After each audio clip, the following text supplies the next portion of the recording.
Your brain is the most powerful weapon in the world. Once you put away your phones and your computers and all that we have nowadays, yeah, it's great. We're up to date. But your brain is the only thing you have when you're going through depression, when you're going through hard times, when you're going through death, real life. You can't Google that, man.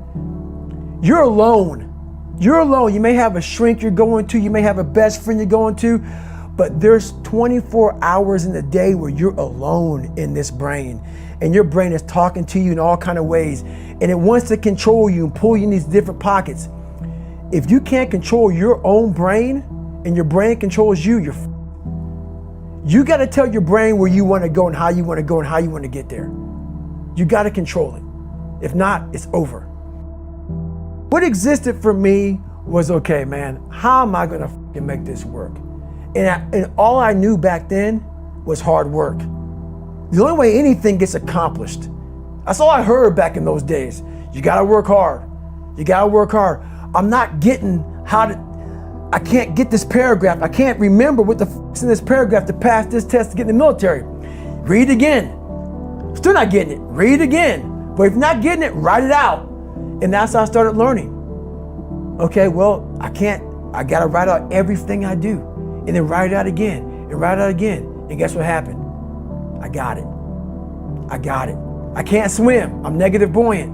Go back again. I can't swim. Go back again. Go back again. Go back again. I got it. I realized if I keep going back and going back and going back until the just becomes, your mind will say, okay, we're gonna figure it out. Because he is not going to stop. It's not like I'm gonna try one more time. No, it's just like alarm clock goes off, boop, we're going back. I can't read right, we're going back. I gave myself no way out, and my mind realized that. They said, okay, we're gonna adapt and overcome now. Like a lot of people say, trying hard. Your mind knows, man. It knows this guy's bull. Me, man, this guy's lying. There's no truth behind it. When I was in Navy SEAL training, people go, how were you there for 18 months? The program was only 6 months long. You were in 3 hell weeks in 1 year. No one's ever done that. How did you do that? I talk about the new norm. When I lived in a $7 a month place when I was growing up for a short period of time, I loved it. I didn't know any different. That was my norm. Once we moved out of that place, we moved to a $236 a month place. I was like, I never want to go back to that little piece of shit. But if you go back to that $7 a month place and you realize this is where I live, this is all I got, your mind says, roger that, this is home. So when I was going through Navy SEAL training for 18 months and going back through all the hard parts over and over again, I told myself after the first time, I knew it was gonna be a long journey there. My body was breaking down. It was just how it was going on. I said, you know what? This is my new norm. So my mind said, it's like going to work. Like you go to work, you put your suit and tie on. I go into suffering every day. Every day, suffering, being broken, duct taping my feet up, stress fractures, shin splints, being broken. This is my new norm. And your mind says, if we're not broken, this ain't normal. We gotta be broken. So then your mind starts to get tougher and tougher and more callous. People go, how did you run on broken feet?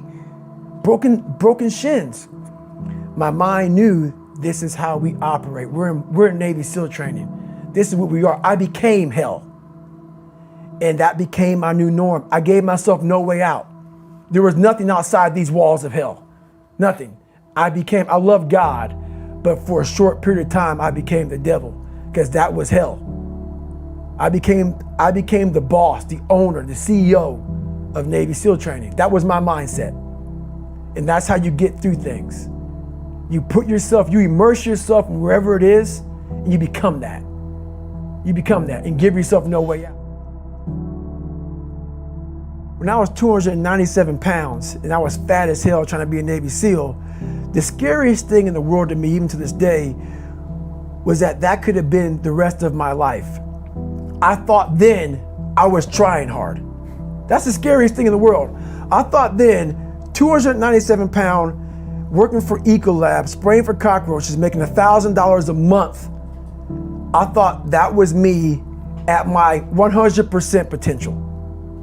Come to find out, a few years later, I wasn't anywhere near that. 106 pounds less, graduated Navy SEAL training, went on to do all these other things. Looking back on that, that was me trying hard.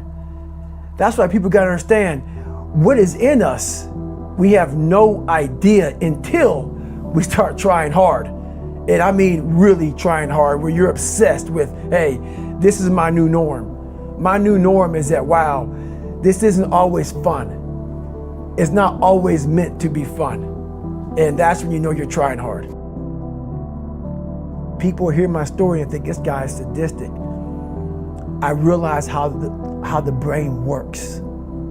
I figured out how the brain works. I'm a scared kid, and that's what gives me so much power. I had no foundation, and I built this off of just researching the mind. The feeling you get is basically invincibility. You realize that you can't do it all the time. When you need to do it, I know I can go to a place that I can live in. And when you know that you can run on broken legs and you can do certain things that a lot of people can do, but they're not willing to do, this power, this sympathetic nervous system of fight or flight, and you're fighting, it gives you this charge of energy of when you're sitting there at 3:30, 4 o'clock in the morning and you're duct taping your feet up because they're broken, and you're doing it by yourself, and you're going through arguably one of the hardest training in the world. And these guys, most of them are healthy, and you're going through it broken, and you're already at a disadvantage, but you're still there. You can feed into that and tap into that for a lot of power. But if you look at it, well, I'm broken, man.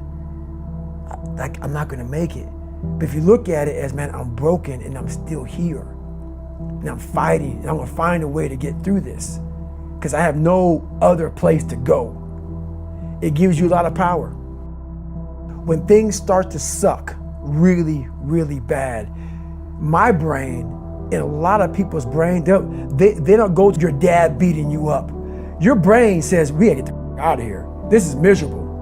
So anger goes away a lot of times when you're suffering, because your brain just says, we gotta run, we gotta go. So that anger is not popping up saying, oh, I wanna show them, I wanna show those people. No, there has to be a much deeper, when I say deeper, it has to be down to mineral soil. It has to be down to that nice mineral soil where nothing can burn. You can't burn dirt. So it has to be down that low, that literally is something in you that's at the core of your soul. But you don't find it unless you spend a lot of time with what you want to be in life. I can't give that to you. Right. You can't give it to somebody. When you find your true passion in life, and my passion for me wasn't like, oh, I want to be, I don't give a Navy SEALs, Army, I don't give a shit. I want to serve my country. I want to be someone that I'm proud of. I want to look at myself in the mirror because I was so disappointed. That accountability mirror I talk about, I was so disappointed in what I saw every day. I wanted everybody to love David Goggins. And a lot of people did. I didn't love myself. But I knew a lot of us want to find peace first. So people say, man, you always talk about this suffering and pain and I'm at peace right now because I went through that. Right? You don't find peace first. If you do, Merry Christmas. More power to you. More power to you. I found peace on the opposite end of finding myself. And no one really finds themselves without going through trials, tribulations, suffering, accountability. And accountability is suffering. Being accountable every day for doing right for yourself, for the people next to you, it's miserable. It's hard. So, even the smallest details.